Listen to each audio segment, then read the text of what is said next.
And so I think we're going to see more and more individuals that do not come from a traditional ag background who were exposed to food and ag through STEM education and found it interesting, finding their way into careers in the ag biosciences. And actually, I think that's a really good thing. I think that's exciting. I think it's going to be what we're going to see in the next 10 to 15 years.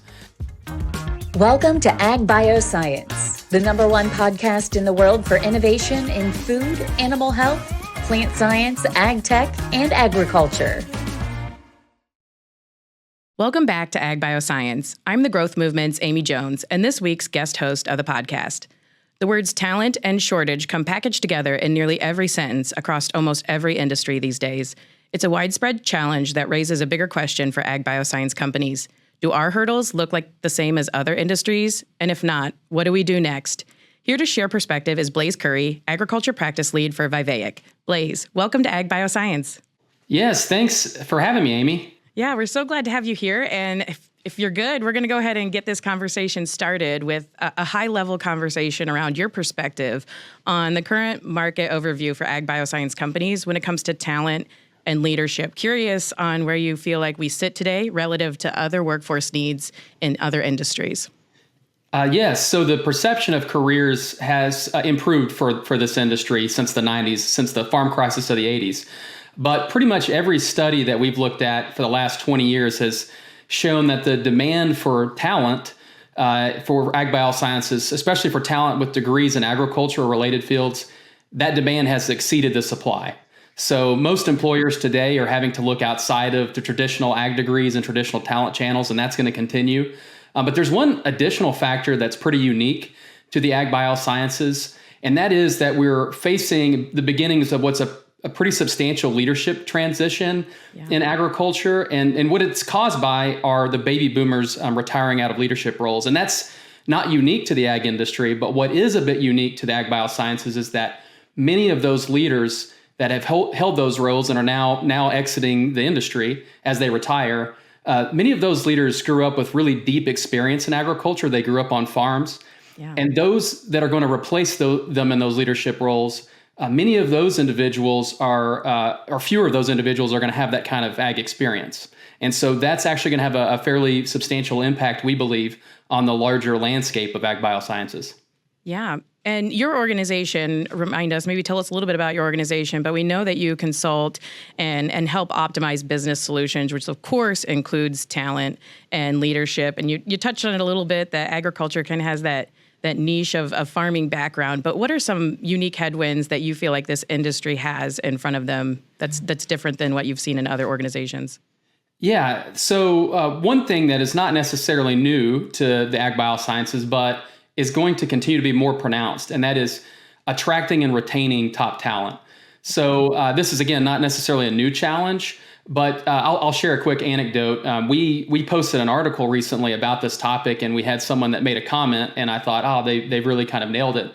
What this individual said was that we're not competing in a vacuum. There's other industries recruiting the same talent, and so he was expressing to some leaders in his organization that a lot of these employees, they're getting really competitive salaries, and they're being asked to work 8-hour jobs that, working 9 to 5. And he said the leaders in our company, many of them of an older generation, they grew up saying, well, we used to put in 12 hours and so the reluctance, there's a bit of a reluctance to change. Like we're the ag industry, we're different. And I think his comment was, yes, but people have choices. And so if we might have to change the way we operate if we're going to continue to attract that kind of talent. And we see that a lot also in the veterinary space. So there's a national shortage of rural and large animal veterinarians. And part of that is because when they leave vet school, there's opportunities that are less hours and higher pay. So part of this is just we have to attract and retain talent, which is a headwind that the ag industry and ag biosciences face.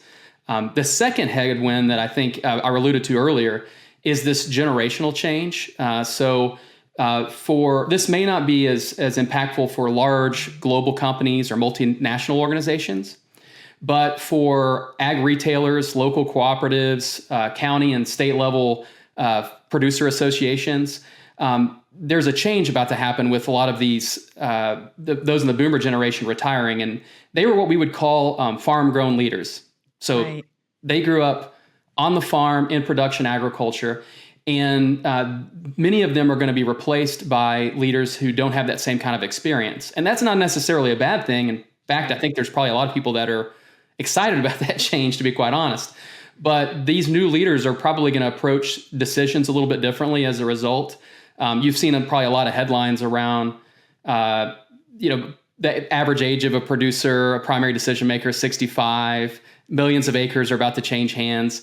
Well, that same effect is going to happen to retail organizations, co-ops, and we believe that will cause a ripple across the industry as these new leaders begin taking over from the generation of baby boomers that's retiring.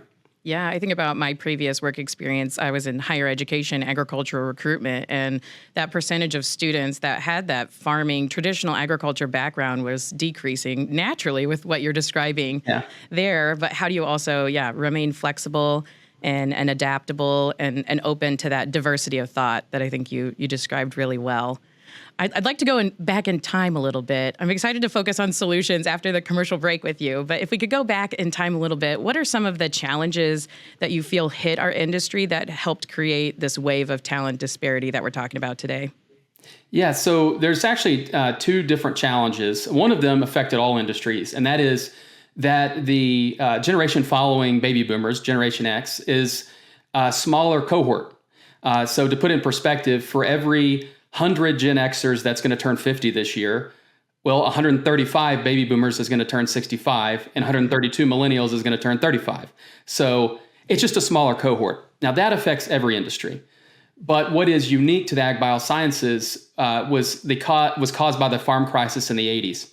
So many of the Gen Xers, when they were making decisions about where they wanted to go in their career, what kind of trajectory they wanted to have, it was on the heels of the farm crisis. And so many of their families said, hey, especially if they came from a farm, were saying, don't pursue a career in agriculture. Right. And so many of them didn't. And so if you look at data around college, around universities, ag degrees and ag colleges in the 80s, you'll see a big drop in college graduates. So that kind of exacerbates this larger issue that's happening in a lot of industries. It exacerbates it in the Agbiosciences because basically now organizations are having to replace these retiring baby boomers. They either have to look outside the industry or they have to be willing to replace them with people that have fewer years of experience. A little younger talent, yeah. So you mentioned the college enrollment back in the 80s, but I'm curious if you have any data, especially with my background in higher ed, on the pipeline of college students pursuing careers and majors within the agricultural industry. Yeah, Amy. So that's a bit of good news. So there was a lot of growth in the 90s and the 2000s. So for the most part, the college enrollment in ag has been pretty steady.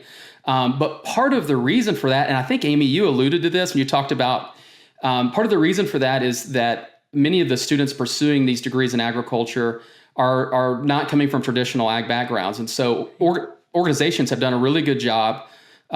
Future Farmers of America, FFA, 4-H, Manners, AFA, there's many of them out there. They have done a really good job at getting students interested in agriculture, so they're pursuing degrees, but they don't necessarily have that same ag experience. Again, I don't think this is a problem. I think this is how the industry has achieved what it's been able to achieve.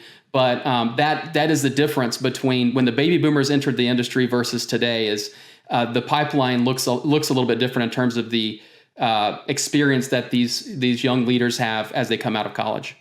Yeah, I love hearing that. And I actually feel like when I started in higher education, we knew this talent shortage was coming. So it's good to hear that some of the efforts that we've been doing within colleges of agriculture are helping with the pipeline. We'll talk about solutions and what's ahead for the industry coming up next. Agbioscience is supported by Indiana Farm Bureau. From berries to dairies, from crop advisors to data analyzers, Indiana Farm Bureau is at the forefront of the top issues impacting Indiana agriculture. No matter your role in the ag industry, Indiana Farm Bureau membership means you'll always have a champion and an advisor.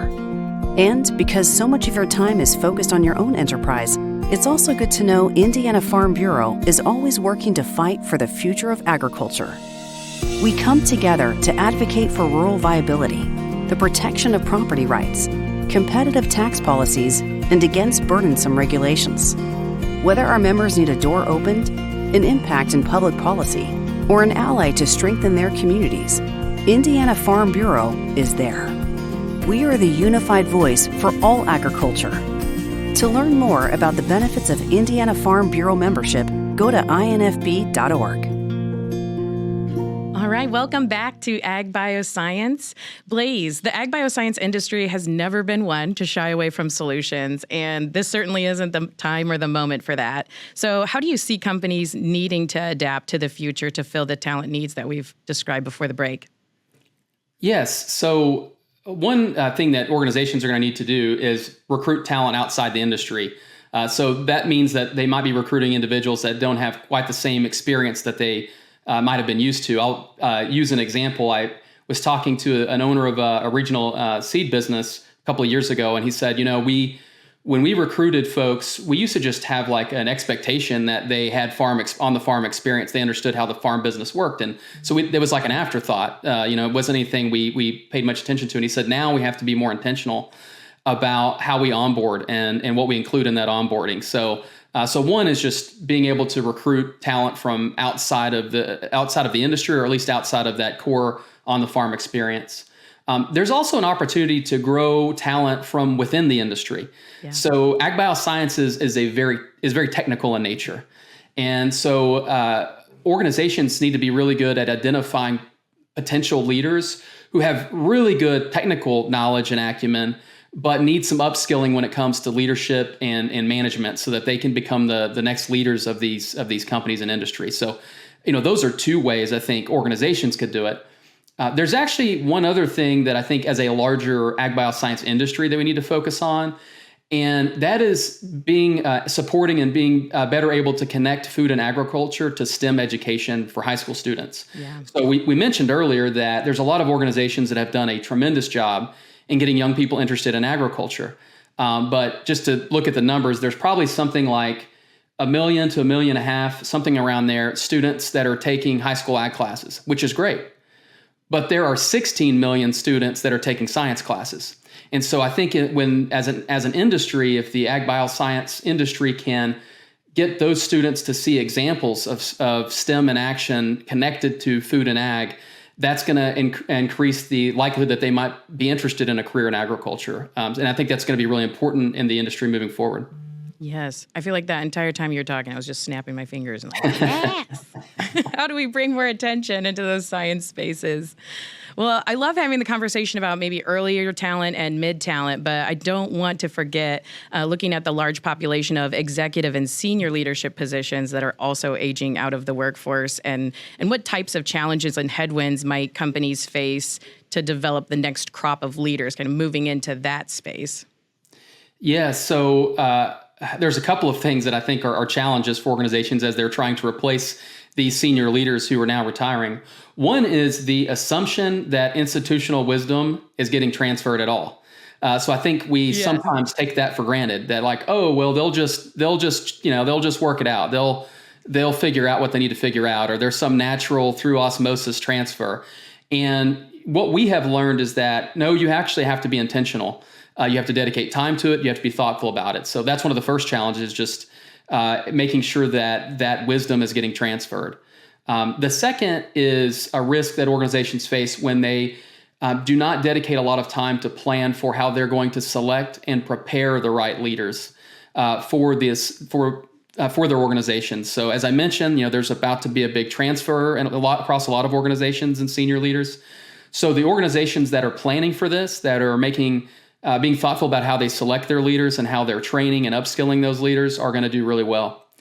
And then I think this last one, it kind of goes back to we talked about earlier, Amy, about the just kind of the perceptions and willingness to try new things. Yeah. So what I think is going to happen in a lot of these organizations is new leaders are going to come in. They're going to have a different type of experiences. They're either going to be younger and have fewer years, or they're going to come with outside industry experience, and they're going to be serving in these roles. And so they're going to be bringing ideas into the boardroom, into the senior leadership team.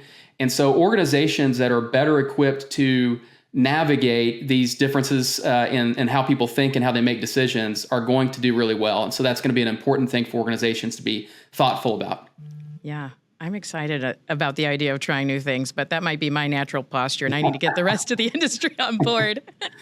So I'm not sure if you've got a crystal ball over there in your office, but I'm curious on how you see the next 10 to 15 years of ag bioscience shaking out when it comes to talent and leadership development, as you've worked with organizations and talking about this proactive approach that we've been discussing.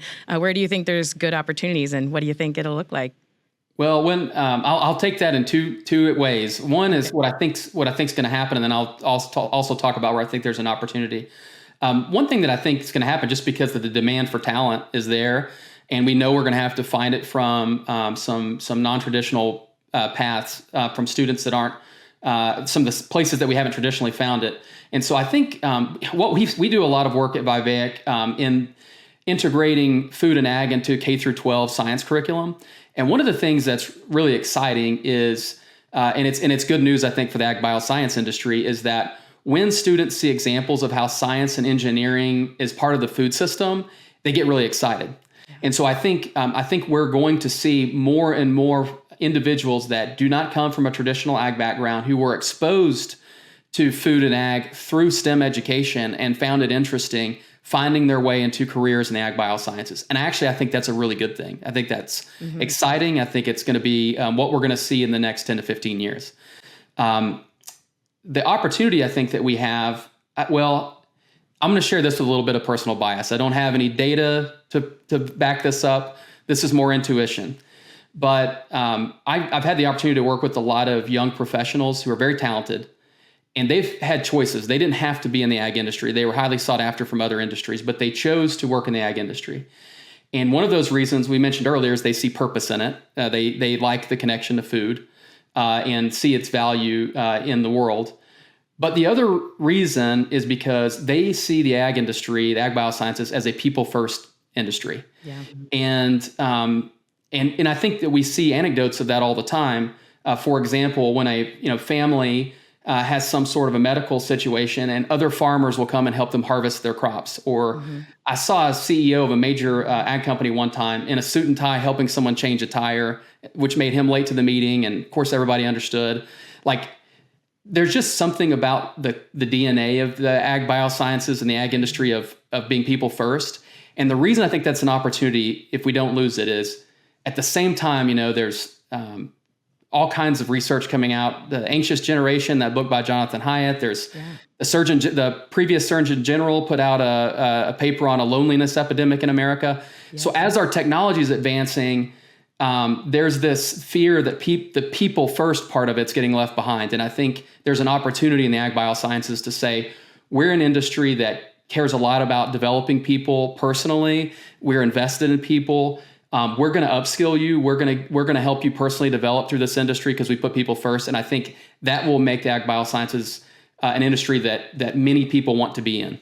Yeah, I think that connection is key. I can give you a little data point from my time at Purdue. I did a freshman survey in our Ag 101 class, and the top reason that every student within the college, no matter their major, chose it was to make a difference. So it resonates with what you just said. You teased us a little bit on what's happening with Vivayic, but curious what's ahead for Vivayic and its agricultural practice and what you're working on. Yes.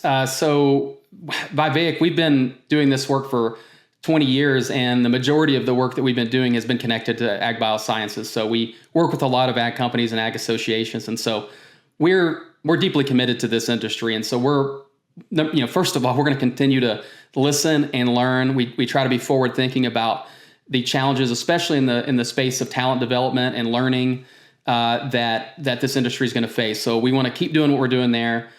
We want to expand our capacity so that we can be a trusted in-house partner for organizations that are wanting to prioritize people and talent development. But there is one thing that's very specific to this conversation that we are very excited about. Yeah. We've been working on a program that's a 6-step rapid development process to help organizations reimagine their leadership development programs. And we're designing this so that it's accessible for organizations that have 15 leaders or 5,000 leaders. And so we think this is, again, a critical need in the industry.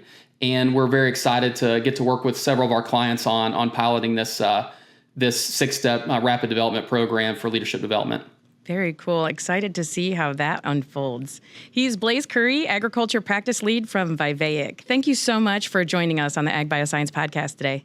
Thanks for having me. And thank you for joining us. You can watch or listen to episodes of Agbioscience by subscribing wherever you get your podcasts. While there, don't forget to leave us a review. On behalf of the AgriNovus team, I'm Amy Jones. Thanks for listening and watching. We look forward to seeing you real soon. Agbioscience is a podcast by AgriNovus Indiana, hosted by Mitch Frazier, produced by Kayla Chittister and Fabian Rodriguez, photography and design by Kaylee Kerr. If you like today's episode, subscribe, rate, and review so we can bring you more conversations just like this. Get all episodes of Agbioscience at agrinovusindiana.com.